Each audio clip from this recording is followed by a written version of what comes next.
What's up, everyone, and welcome to the finale of The Legend of Zelda Ocarina of Time. It's going to be a little bit of a bonus finale. The way I do these is sometimes, once I wrap up a story, I do like a rankings of stuff in the game. Sometimes I'll watch a speedrun. In this case, I'm going to start with the speedrun. It's only a 13-minute one. Yeah, so we're going to be talking about, I guess, my favorite dungeons, bosses, etc. I've already said what I thought about the game, but it's been a week or two since I beat it. We're gonna get right into this. This is the Ocarina of Time any percent speedrun in 347 900. I don't know what that means. It's from Count LG. Count LG. This is from 2 years ago. I'm assuming it's still current, but either way, I'm just gonna check it out. And then we'll get to the other parts later, so look at the timestamps. And I'm excited. I can't wait to see. I imagine people broke the hell out of this game, considering how popular it is, you know. Will it be anything like the Mario one? Who knows? All right, so this is from Count LG, 100% speed run of Ocarina of Time. I'm gonna mute myself every now and then because I'm eating snacks, so. Let's go. I'm guessing it's GameCube controller.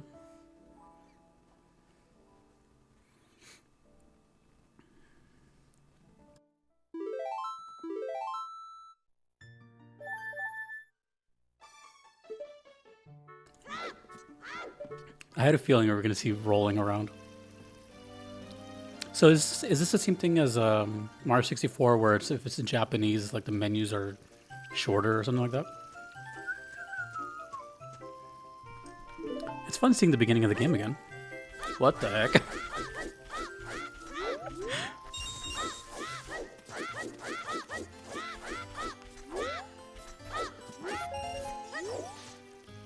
he's moonwalking. Fortunately, you still gotta crawl.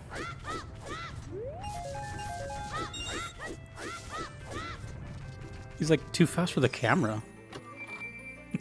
This is amazing. How is this video only 13 minutes? It's any percent, so obviously there's gonna be like glitches and stuff. Kokiri sword.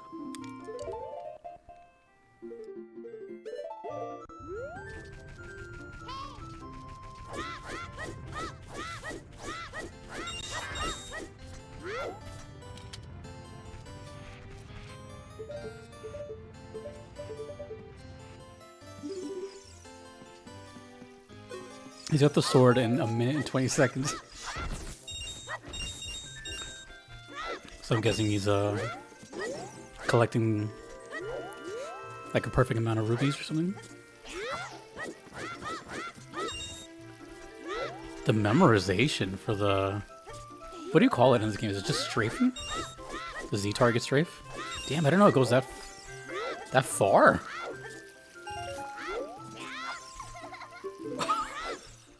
The swing. Oh, there's a ruby back there? Did I find that? Look at him pressing the buttons. Shield obtained. Deku nut. Okay.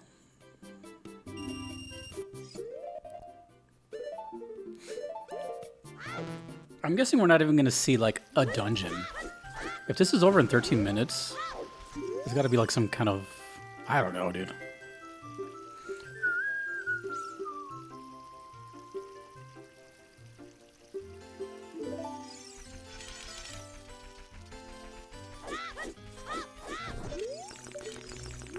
I think I'm finding out that walking backwards is faster.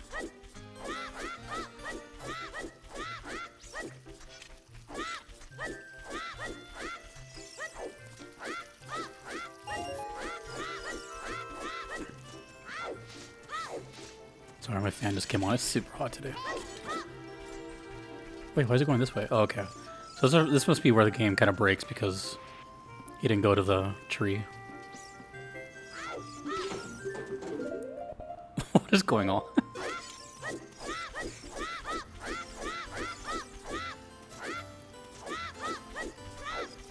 Yeah, there's like no... Okay.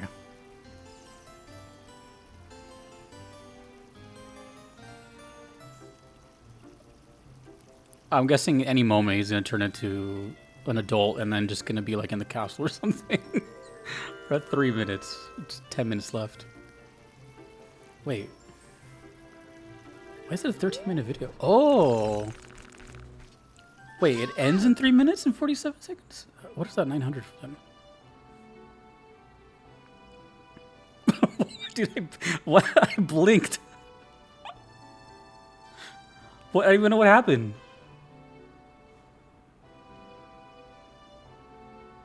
Wait, well, he picked up a rock.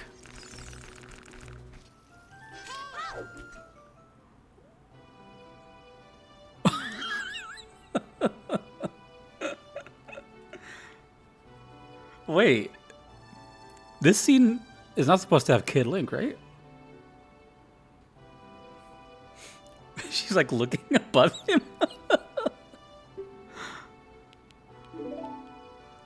Oh, it was beaten 3 minutes 47 900th of a second. So, okay. Sorry. You can beat this game in 3 minutes and 47 seconds. Not even leaving Kokiri Village, not even going into the tree, not even talking to the tree. Well, that's it. Everything from here on out is credits. Wow, okay. Well, then I'm curious. Does the credits reflect your gameplay? Doesn't it? All these places we never saw.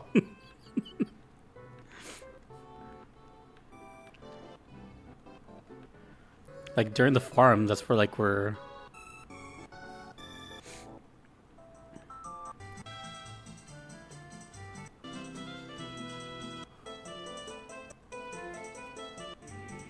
It's so funny we didn't meet a single one of these people.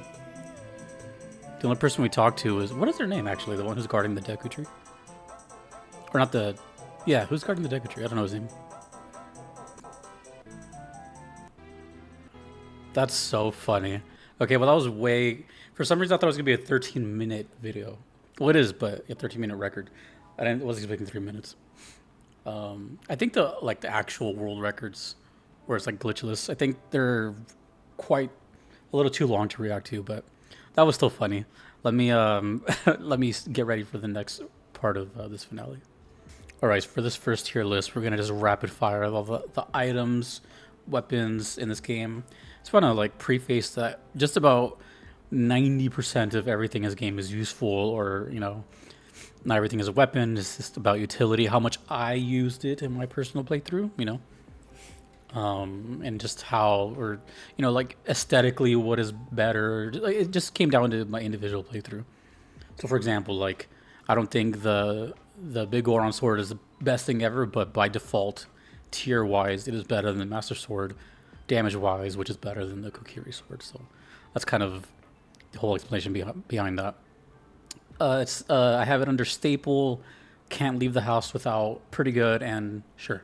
Starting from the bottom up in sure, it's the boots. They're required for the game, so it's not like I can leave them out, so they're pretty important. Kind of same with the gauntlets, I felt the same way about them. I don't want to exclude them out of the list, just in case someone was like, hey, well, what about the boots? And it's like, well, they're required, so, I didn't really find much use for them outside of what they were needed for. Although I did find, on accident, the Shadow Temple. Those fans, the steel boots are pretty useful for that. So that was cool. That was a cool discovery. Bomb Chew. I felt like Bomb Chew was completely useless until like near the end of the game. It was used once in the mini game, and then it was useful during the Spirit Temple, where I think it was required, maybe. But I don't know, the fact that it forces you into camera perspective. It's all right, whatever. I never used it though. This next one, I forgot what it's even called. Do I have it here? It's Furor's Wind. I just never used it. I think that comes down to me simply playing on the Switch. So my Furore's Wind was a safe state. I I love safe states. I'm a defender of safe states, only because if I know I'm gonna die anyways and I'm gonna get game over, like I'm not gonna waste a minute to 3 minutes of walking back over there and all that. So whatever, it's the quality of life. So for Roar's Wind, I don't know when I would even use it, but I just never used it. So the freezing arrows were kind of a mid reward for such a long dungeon. But also, I never used it. I got it like way too late, so maybe it is really good. But again, my playthrough, I got it near the very end, and I just didn't really find a use for it. But I'm sure they're cool. I do like the bow and arrow. Pretty good. We have the Kokiri sword. Obviously, it's very important. It's pretty good. It's young Link's main weapon. I put the red tunic here simply for aesthetics. The tunics are just aesthetic. So I like the blue more than the red, and I like the green more than all of them. So that's it. It has nothing to do with their functionality. Light arrows, again, cool. Beats Ganon, or Ganondorf. And I don't know if they do anything else in the game. Please let me know. Fire arrows, very cool. I think they have multi-purpose, right? They burn the webs. They light torches. So that's pretty cool. And it's burns things, so it's really cool. The next one is, what is it called? Is it Din's Fire? I feel like it's called Din's Fire. Yeah, Din's Fire. Pretty damn useful. The most useful spell. The reason I'll tell you why it's not in staple. Actually, to be honest, I think Din's Fire should go up to can't leave the house without. Yeah. We're gonna put Din's Fire in the next row. But anyways, it's very good. AoE burns everything. Really helps in rooms with the re-deads. It solves puzzles with lighting torches everywhere. And it's cool. It's not even that expensive. MP use, so very good. Yeah, I'm moving it up a tier. I can't do this. This is an image, so I can't move things around. The regular shield, cool. It's needed. It reflects the. What are they? I don't know what any of the enemies are called in this game. But the ones that shoot out of their mouths, it reflects. So that's really cool. It's useful. Also, I just realized I put the fire arrows twice, so just ignore that one.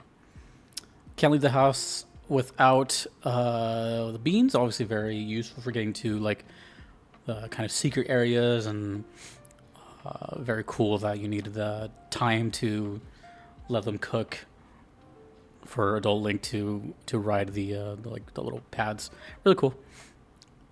Hammer is amazing. I like it. I wish I got to spend more time with it. Discovered it earlier. Hits hard, and I couldn't find other uses for it, so let me know. But I know for sure those like crab-looking enemies, you can like knock them on their back. So that was really cool. But I just like the way it feels. It feels really heavy, and it feels like it does a lot of damage. Master Sword, obviously, super iconic. I would put it in a staple. I'm not saying it's not iconic. It's just I put the tiers in like in strength. The bigger on sword is stronger. So the iconic shield, I love the way that thing looks. Of course, it's amazing, and those two together are great because you can defend and attack, unlike the bigger on sword. Blue tunic, it's great looking. My second favorite. Bombs are weird. I've heard rumors that bombs have been around since pretty much the inception of Zelda. They're kind of in every game. And I don't know. They're kind of like in this weird, like required, but also useful, but also like I don't mind them at all. But I feel like I didn't use them enough. Once, like for example, at the beginning of the game, I was using them to break open boxes. Once I discovered I can roll into boxes, I stopped using them. And since I was using an analog for the C buttons, sometimes I would accidentally place it down when I wanted to throw it. So, skill issue. Bombs are cool. I definitely prefer them over Bomb Shoe. But yeah, I feel like I'm going to use bombs in future Zeldas more. But I like them. I like how much you can do with them. Break open walls, rocks, boxes, enemies. Deku Stick, I think, is underrated. It's kind of... It comes in really handy. So, obviously, it's a backup to the sword. Has good reach. And there's a chance that it may not break. So, that's something. Obviously, lights torches. And, I don't know, I just feel like it's kind of slept on. And you can have a bunch of them. So, yeah. I didn't use it too much, but I feel like it's... can't leave the house without it. And then finally, staple to my playthrough, all these things never left, minus one thing.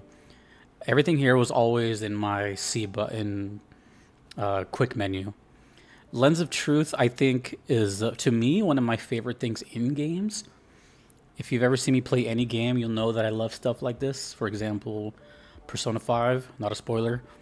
Persona 5 has Third Eye, which is the same thing.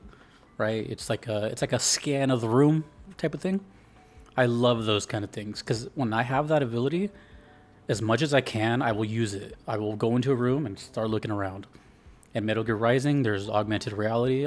I do it there too. So I love those kinds of mechanics in games. So Lens of Truth is sick. It's cool. Find secrets. It's useful. It's required a lot, and I like it.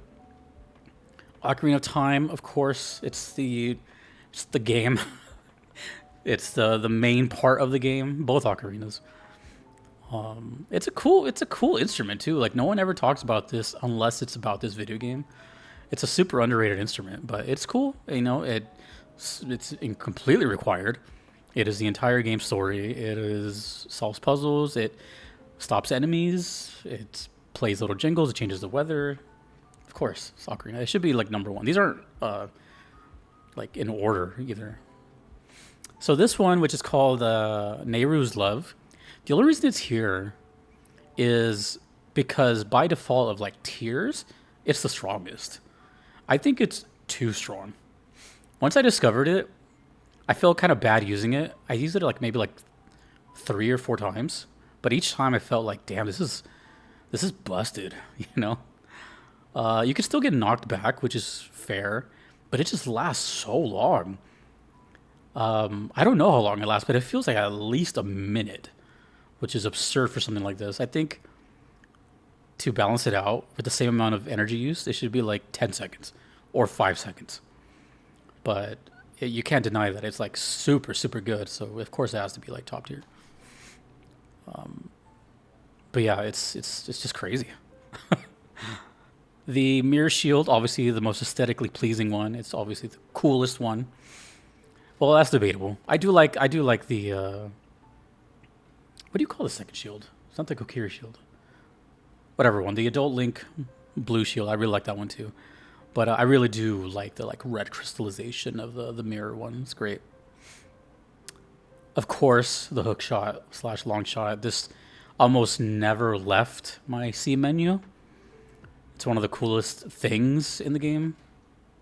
It's one of those items where as soon as you get it, everything it feels like the world opens up, and you start thinking like, okay, where was things I've seen back in the game where I could latch onto. So it's incredible, and the fact that it goes even longer later on is such a good reward.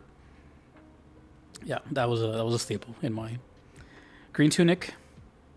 Can't beat that, dude. It's iconic. Green tunic.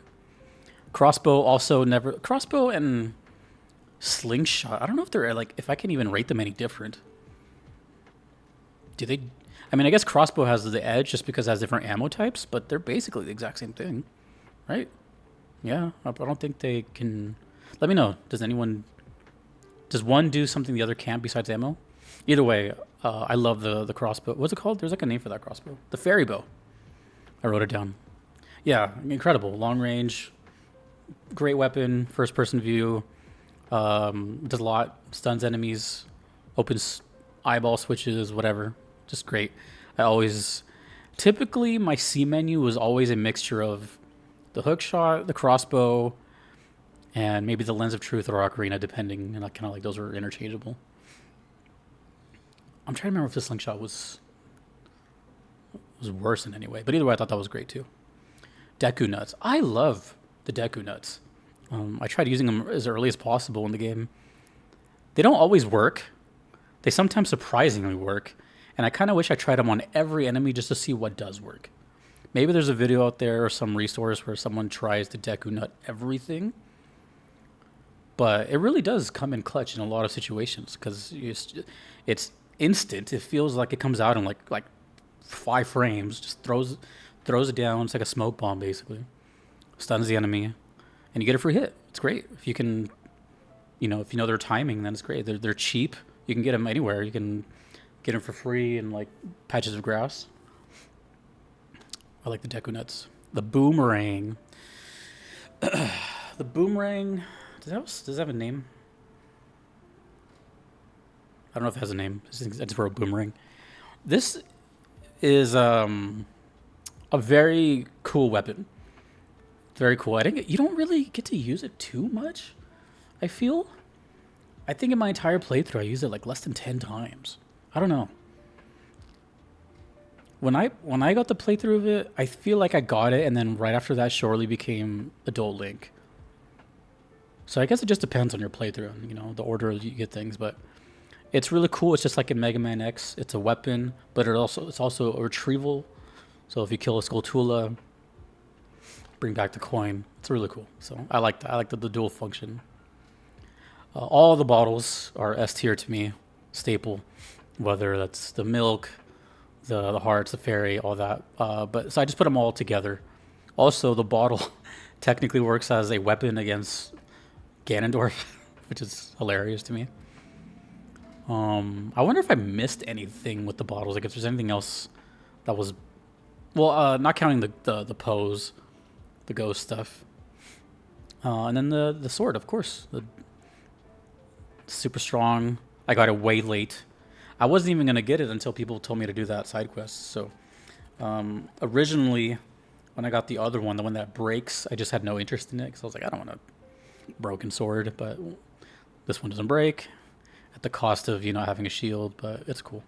So all in all, everything is useful in this game except for really Furore's Wind. Probably the only thing that's I feel like Furore's Wind is probably the least useful thing, unless you can tell me why.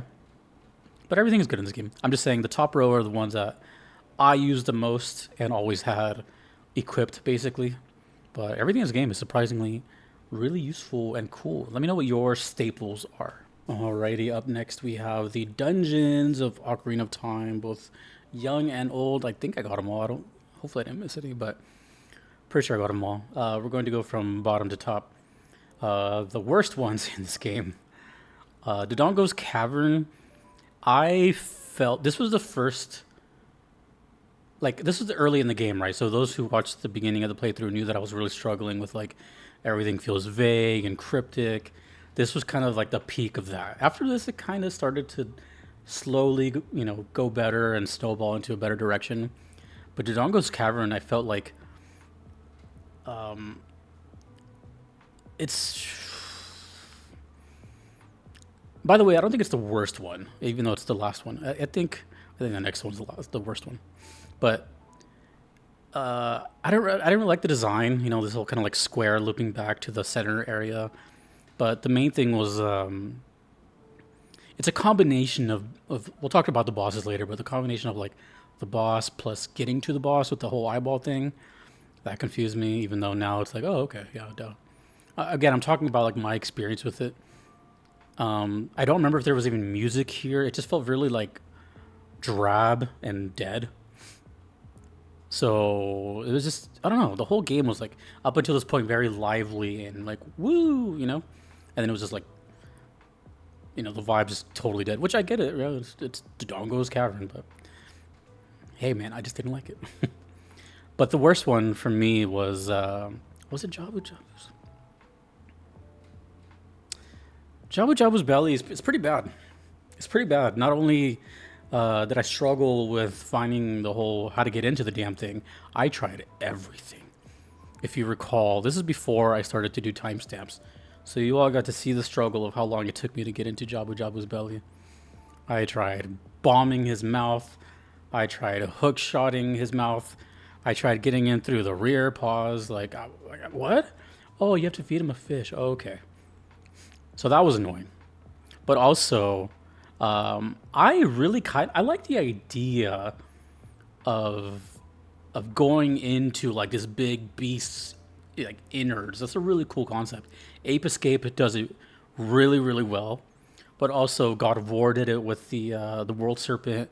I like that. It's a cool idea. But here, a lot of it just felt very samey. Like it just drags on. Also, the character you had to like carry around for puzzles. It was a little bit confusing to traverse because everything looks the same, but also, it was just to me. The pitfalls suck. Also, again, the boss kind of was like meh. So whatever. I like the idea of Jabu Jabu's belly, but everything surrounding just I just didn't vibe with it whatsoever. The water temple, the infamous water temple. So from what I've heard through my Patreon, through comments, and just the culture of Ocarina, it seems to be this is a lot of people's least favorite, and I can understand why. It's pretty bad. It's probably the best of the bad though, if that counts for anything. Now, I will say, it's a combination of everything, right? Also, like again, the boss. I consider everything. The music was okay, but it's the constant backtracking. But not only that, it's just I don't like the pause menu in this game. I just don't. You know, I kind of like if it was up to me, you would press pause and then all the menus, like what are the four of them or something, would just show up in one screen, and then you can just kind of select instead of like rotating slowly through them. In this level, you must pause the game at least, I don't know, 20, 30 times to put on the boots, which apparently was remedied in future installments, which is cool. But I didn't play future installments. I played Ocarina of Time Nintendo 64 version, or Switch version. So just because of that, it was just so monotonous and tedious. And it's just the most backtracky place of all time.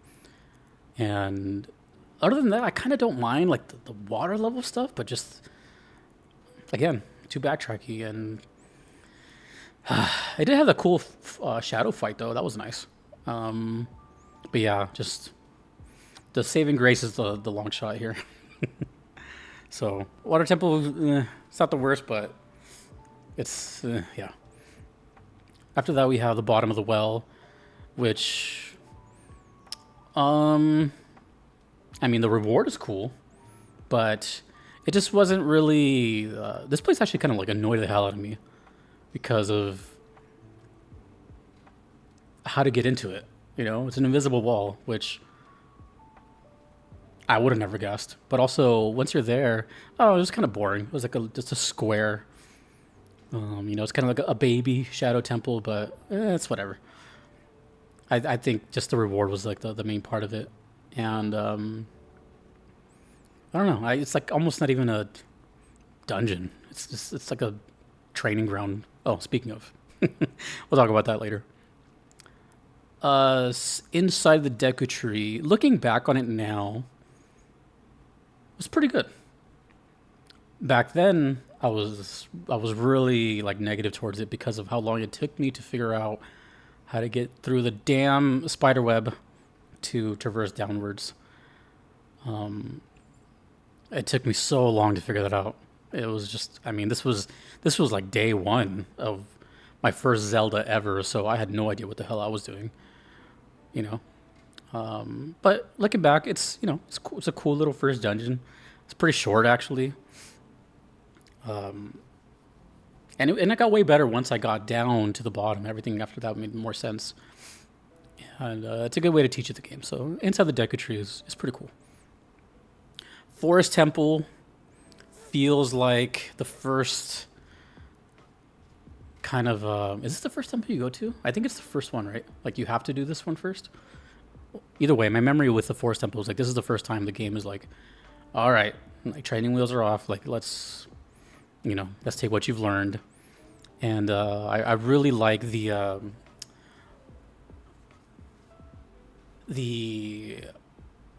What I didn't like actually was those hands that come down that take you out. I would just save state. Those things annoy me. The warped like hallway, that was really cool.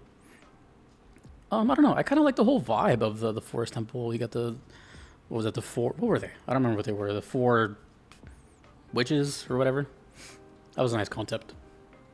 Yeah, I like the forest temple. Super solid. Spirit temple. Ooh. So I have a confession to make. Some of you may have noticed something, but I was so mad at this that I completely took it out. So first of all, the Spirit Temple is already... So B tier is already like really good. I like the Spirit Temple a lot. You know, it's in the middle of the desert. Very creative with the young and old. I like that a lot. That's really, really cool.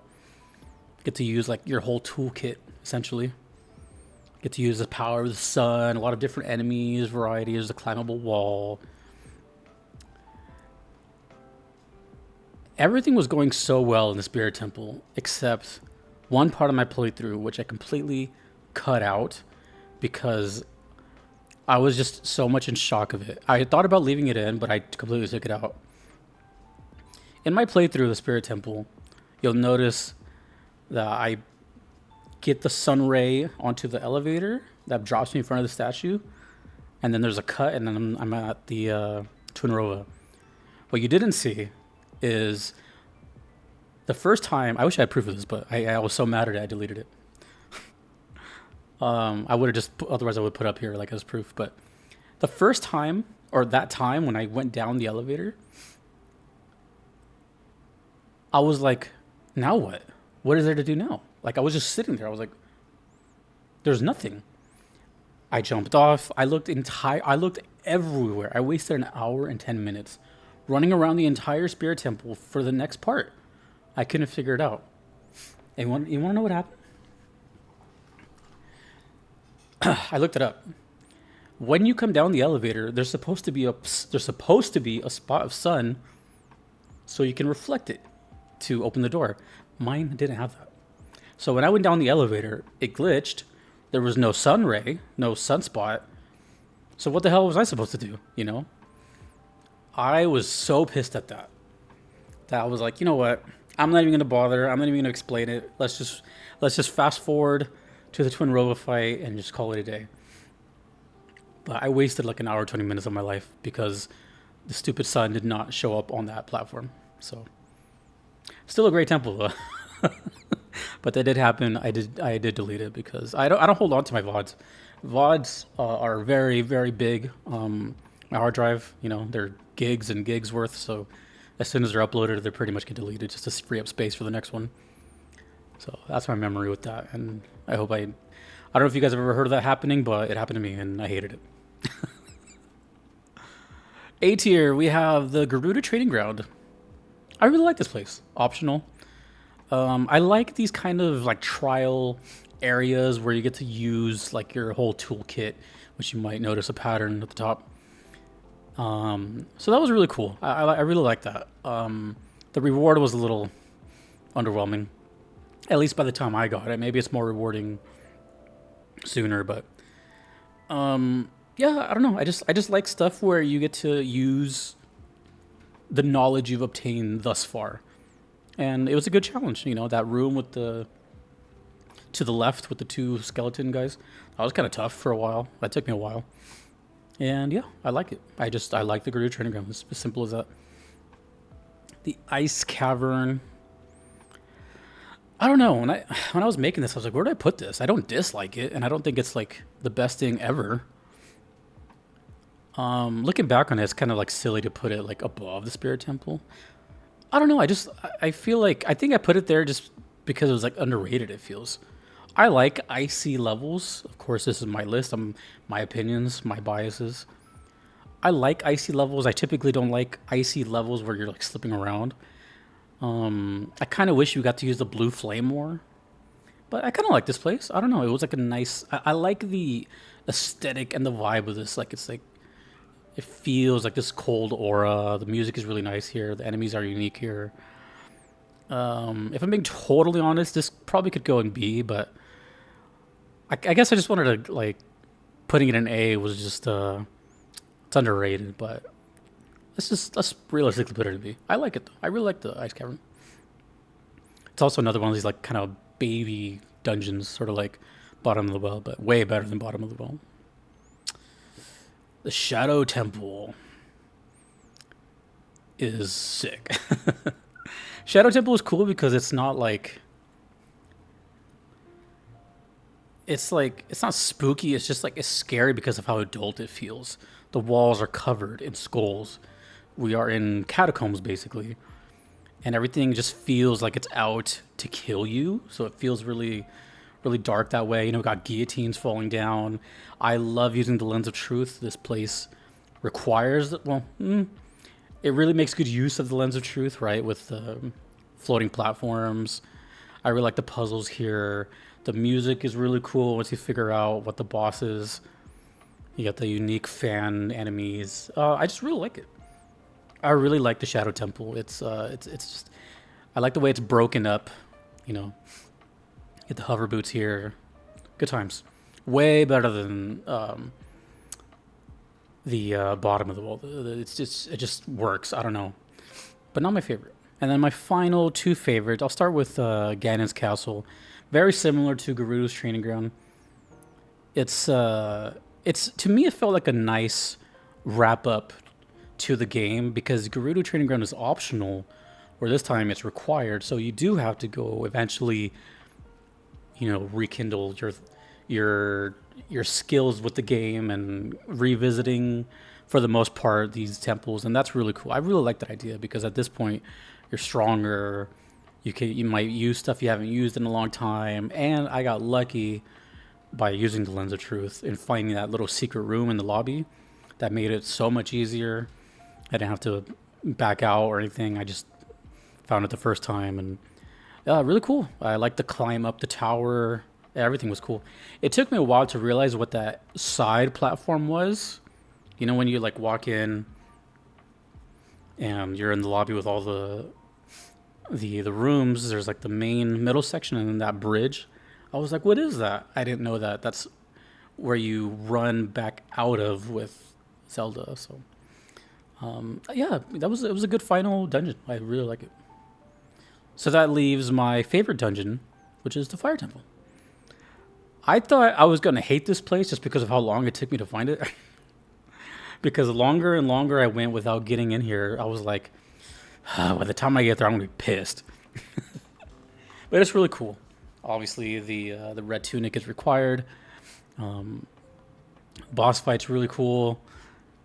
Music obviously has its own history. I really like both versions, although I prefer the Nintendo 64. Sorry, the second version with the instrumental. That's just me. I've already went in depth about that, but in case you didn't know, the chanting version is fine. It just sounds like, it sounds weird to say it, but it sounds a little like too good for the Nintendo 64. You know, like having such realistic voices. I like the sound font of the 64 and Ocarina, so the second version fits that bill for me. I don't know, it's just me, but we all have our opinions. I like how the verticality this place has. That's a big thing for me in games. I love verticality. I love climbing up, you know, big towers, big mountains and stuff. This place is really, really vertical. The finding of the prisoners felt very like Spyro the Dragon to me. Just kind of going around and freeing them, and of course you get the hammer here. So it's just, I don't know, it's cool. They had a little puzzle, the little fire maze. There was just a lot of things going on that I really enjoyed. So Fire Temple is I like them all. Just really, I would just rather not do those bottom three ever again. And I feel like if I ever do another playthrough, which reminds me, I do plan on playing the new one sometime. I don't know when. Probably not anytime soon, but I think I think when I do replay it, I'm gonna get those three out of the way as soon as possible, and they are early, so it's not the end of the world. But yeah, that's my ranking. And again, I want to know yours. Let me know your number one and your least favorite. All right, now we're going to talk about bosses. And looking at this list, I realized there was one missing, as far as I know, and that was the like Shadow Link in the Water Temple. Which, by the way, I don't think I ever figured out why that was even a thing. How did that come to be? Why was that down there? Maybe I missed it, but if I had to put Shadow Link somewhere, I'd probably put it in maybe A. Yeah, it was pretty cool. Anyways, so from the bottom up, Baronade, which is Jabu's belly. The reason it's down here is because all of these other bosses, I instantly remembered. I'm like, oh yeah, okay, but I don't remember anything about Baronade. I don't remember how it attacks. I don't remember what it does. I don't remember how I won. I had to look back at the footage. I'm like, did I struggle? Did I beat it easy? It was just, in the nicest way possible, it was just a very unforgettable, it was a forgettable boss, sorry. I couldn't remember anything about it. So I was like, well, that has to go down there because I feel like I just tried to erase Jabu's belly from my memory. But I just didn't care about Baronade whatsoever. Like, what was that? I have no idea what that was. So, anyway, Morpha. I feel like this boss is supposed to be harder or more intense, but when I saw the arena, I was like, well, I'm just not gonna go in the middle, you know. I just stayed outside. Like, that made the most sense to me. So you just have to kind of be patient and then pull them out and beat them up. If you had to be like forced to be into that pool area where you had to climb and sink, and then yeah, I could see that being more like, whoa, you know, because you have that fear of, you know, being underwater or something. But you never have to go down there, and it's just, I don't know. It's kind of whatever. I like the design, but yeah. Again, Water Temple was just kind of, yeah. Twin Rova, the floating two version. This wasn't bad, but it's really janky. I've seen other people play it too, and they also kind of struggle with it, but like, you just gotta aim that shield perfectly. And like, sometimes I aimed it at one of them, and it just went right through them. You know what I mean? Like, the hit detection is just really off. And that's really all it is. Otherwise, like, the fight was okay for phase 1, but I just didn't like how janky it was. That was pretty much it. So, yeah. King Dodongo. Is that what it was called? Yeah, King Dodongo. Super easy. I feel like this was over quick. It could have been actually really cool. It would have saved Dodongo's cavern a little bit, but I don't know. I guess it's still early in the game, so the game is kind of trying to like still like sort of tutorial mode. I don't know, but if there was like a second phase or something, but I just threw a couple bombs and he's dead. So, eh. The second half of Twin Rova, I don't know if it's called anything different, but the single lady where you have to absorb that was cool. I like that. It's, to my knowledge, kind of a unique mechanic. I haven't seen a boss where you have to absorb a certain attack an amount of times and only that attack, and then you have a free hit. Like, that's a cool concept. I haven't seen that, so to me that was new, and the design was really cool, and I liked it. So solid B. Goma, the first boss. Looking back on it now, this was really easy, but back then, obviously, it was my first boss. I had no idea what the hell I was doing, but I think it's a cool introduction because it's intimidating at first, right? It's a huge spider on the ceiling, and it's a big old eyeball, but I think it's a solid first boss, and that's pretty much it. Very easy looking back on it now. It's funny how that works. You know, a day one compared to weeks to a month later, how much an opinion can change. Bongo Bongo. Probably one of the most memorable bosses. Very annoying at first. I think this one requires the most, probably out of all of them, actually. Yeah, maybe. I think Bongo Bongo might require the most, like, attempts. Let me know. How many attempts did it take you to figure it out? There's a lot of mechanics going on here. Obviously, it's really cool. You're in a set piece of a bongo. You have some really strong attacks, but just as many attacks as he has, he can be exploited quite quickly. So you need the hover boots to sustain not getting bounced around. You need the the lens to see it, and you need well, you can use anything, but I use the crossbow to obviously stun the hands, and then you have to use the bow at a certain time so you can like land right in front of you. It's a really cool boss actually, but it took me like 30 minutes to figure out, lots of trial and error, and for that it's pretty cool. It's really really memorable, and then come to find out that's where the noise was coming from in the song. Very very cool. Volvagia I think was great. Also, it's my favorite temple, so it kind of was a nice cherry on top. Kind of wish it was a longer fight. I've always been a fan of like serpentine looking enemies, or just entities in general, right? I like the world serpent in God of War. I like Gyarados. I like Rayquaza. Like I like just that look. And this one's fire, and of course it's basically whack-a-mole. So you use the hammer, and you can really feel like you're just beating the crap out of this thing. You're hitting it in its head, smashing its brains out, basically. It's felt really rewarding, and it felt very appropriate for the Fire Temple, right? So I don't know. I really liked it. It's a super solid boss to me. And then the 3 on top, which is, I'm happy to report that the main antagonists are the best fights. That's a cool thing. My first time finally meeting Ganondorf after hearing about him for so many years. I also now know the difference between Ganon and Ganondorf. I didn't know that for a long time. So one thing I always hold near and dear to my heart when I play a game, it happens quite often, and I'm pretty honored. But in case you didn't know, I have like a QA background, a quality assurance, where I would test video games, for a living. I did that for like 3 years.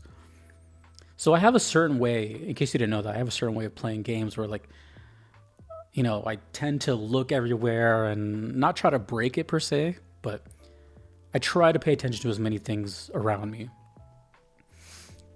So in a lot of playthroughs, I love the comments where people are like, dude, I've been playing this game for 20, 30 years. And what you just did right now, whatever that was, like I've never seen that before. That's so cool to me. Because when I play these games, I figure you guys have 20, 30 years of experience. I'm like the baby here. So it's a really cool thing to find things. I guess that's why you watch a playthrough, right? It's everyone's first experience. You may experience it a different way. Anyways, when it comes to Phantom Ganon, a lot of people told me, they're like, I did not know he has a sound cue for that. I thought it was a guess as to what painting he comes out of, but I play with headphones, and I thought it was a really cool gimmick, not only to, ricochet the shots back and forth with Hot Potato, but you can hear what painting is coming out of based on your headphones. And I could see that being a thing, because if you play it on a CRT or a TV, they're not very good at, panning the audio. So that was cool. Regular Ganondorf fight was great. I thought the intro was great, playing the organ. Really cool how it feels like you're really high up and you can fall so far down.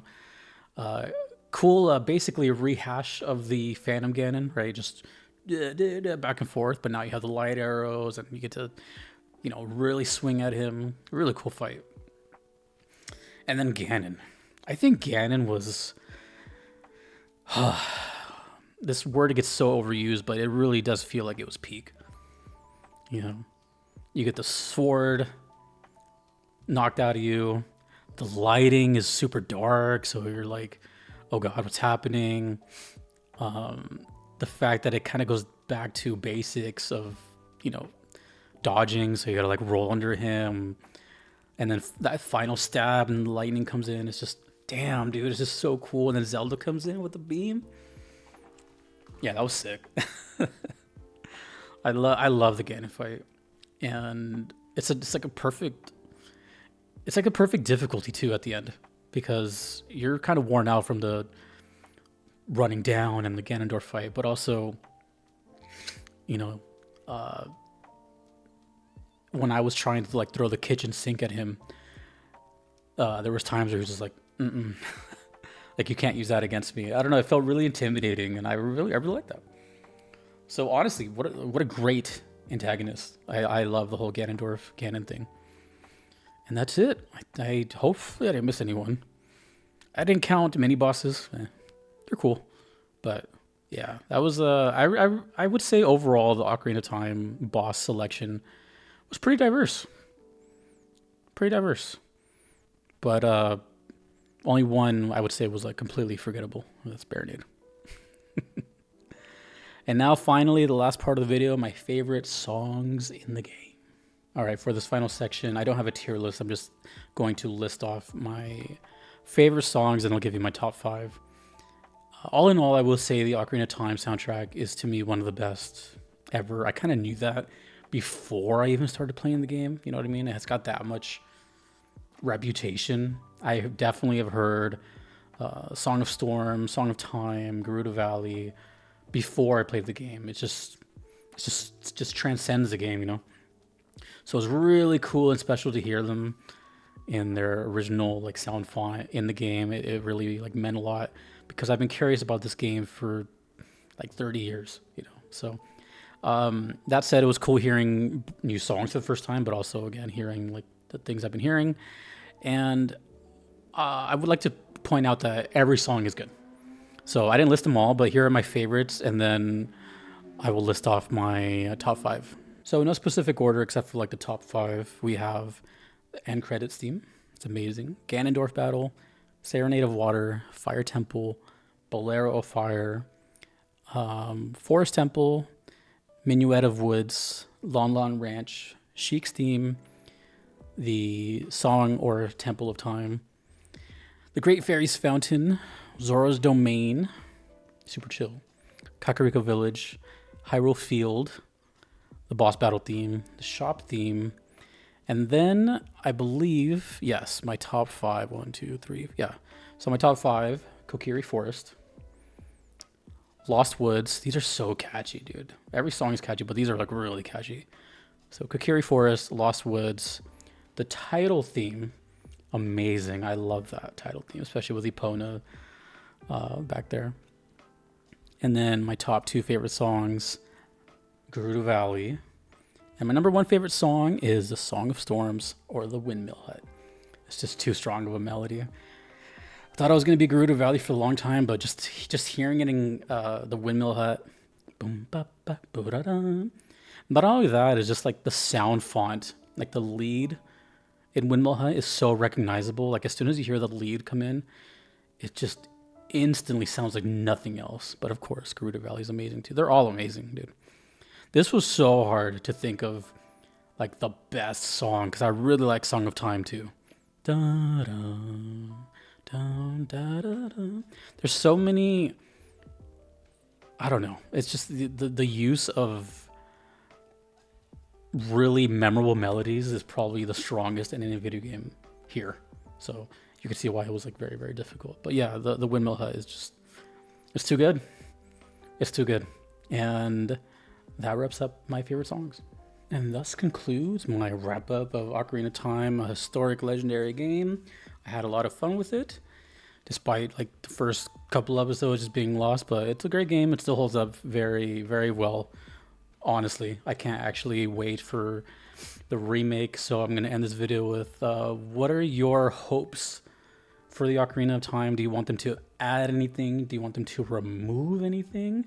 I would imagine you want maybe more content, or do you want it just to be a complete same game with just updated graphics? Let me know. But I look forward to it. I'm jealous of anyone that gets to play it, even though I have a Switch 2 now. I just have too many things backlogged. But yeah, I look forward to it, and thank you all for watching my first Zelda. I don't have any announcement for any future Zeldas, but I am interested in playing one eventually. I do have, I'm like kind of floating between Majora's Mask and Wind Waker. I think those two, it's going to come down to those two, but I don't know when, but I'll let you know. I'll let you know, but I do like the Zelda series. I like how it makes me think, even though Now that I've played one, I think I'm well equipped for the next ones. So let me know your experience with Ocarina of Time. I know this has a lot of stories. You know, did you play it with your family? Did you play it by yourself? Whatever. Tell me your favorites, your least favorites, all that good stuff. Thank you all for hanging out, and I will see you in the channel. So take it easy and have fun with Ocarina of Time Remake. Peace.